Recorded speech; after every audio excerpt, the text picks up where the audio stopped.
Welcome to our continuing series on questions and answers from the works of Sri Aurobindo and the Mother. Today's subject is Divine Will, Part 4, from Sri Aurobindo.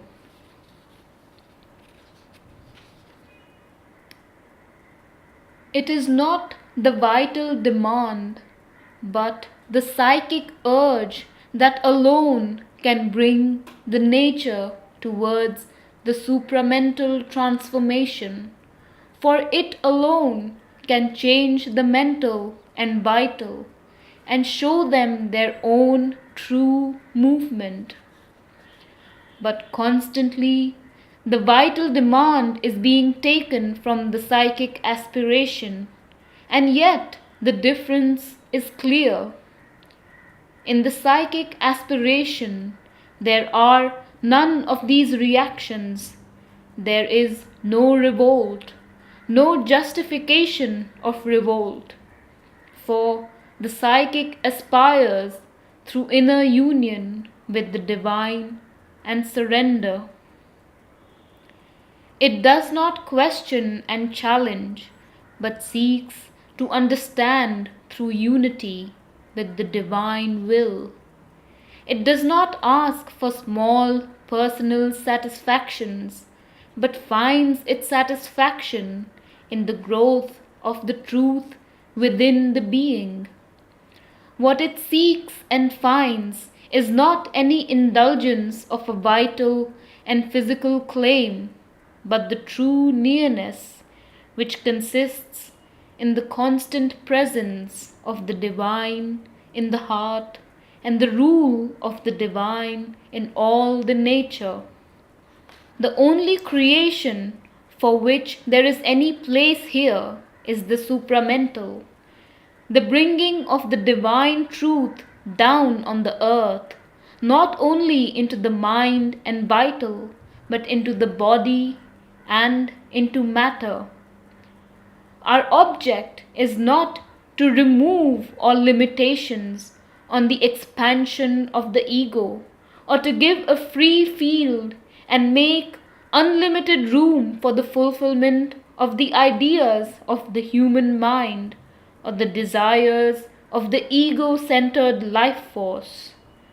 None of us are here to do as we like or to create a world in which we shall at last be able to do as we like. We are here to do what the divine wills and to create a world in which the divine will can manifest its truth, no longer deformed by human ignorance or perverted and mistranslated by vital desire. It, vital consecration, is to offer all the vital nature and its movements to the divine so that it may be purified, and only the true movements in consonance with the divine will may be there, and all egoistic desires and impulses disappear. The necessities of a sadhak should be as few as possible, for there are only a very few things that are real necessities in life. The rest are either utilities or things decorative to life or luxuries. These a yogin has a right to possess or enjoy only on one of two conditions.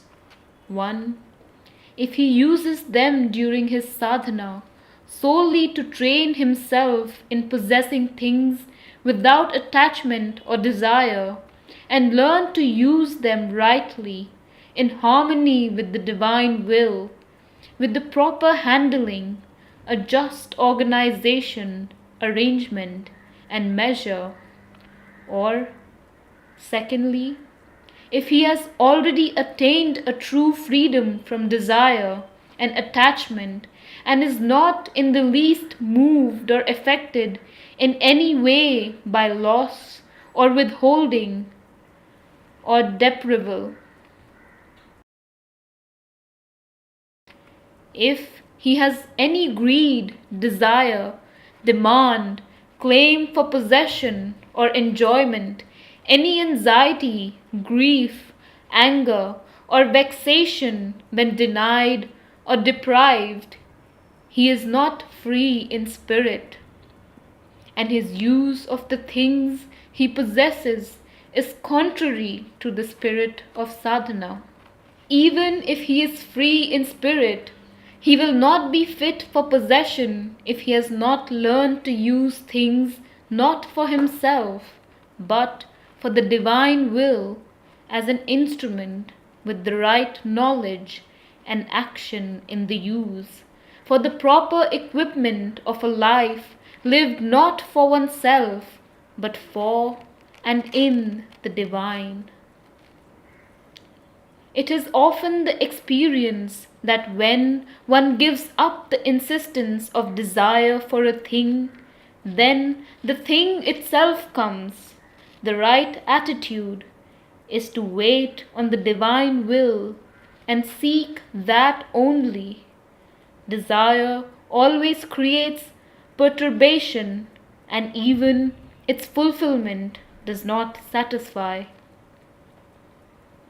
These are the conditions of our effort, and they point to a certain ideal which may be thus expressed: to live in God and not in the ego, that is to say, to live not in the egoistic consciousness, but in the consciousness of the All Soul and the Transcendent. To be perfectly equal in all happenings and to all beings, seeing them as one with oneself and one with the divine, seeing God in all, seeing oneself in all.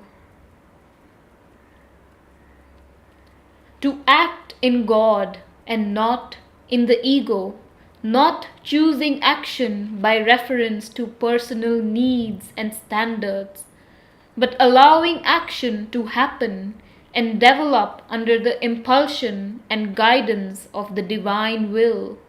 Action not dominated by desire and instinct, an elusive mental free will, but evolving in self-knowledge and self-delight and conscious subjection of the natural man to the divine self that transcends and guides the nature.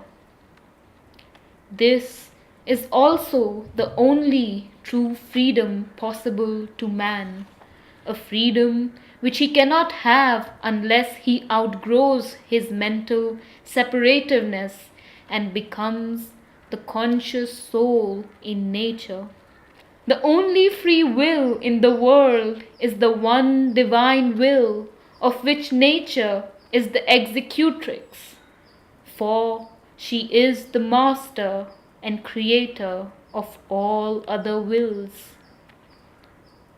Human free will can be real in a sense, but like all things that belong to the modes of nature, it is only relatively real.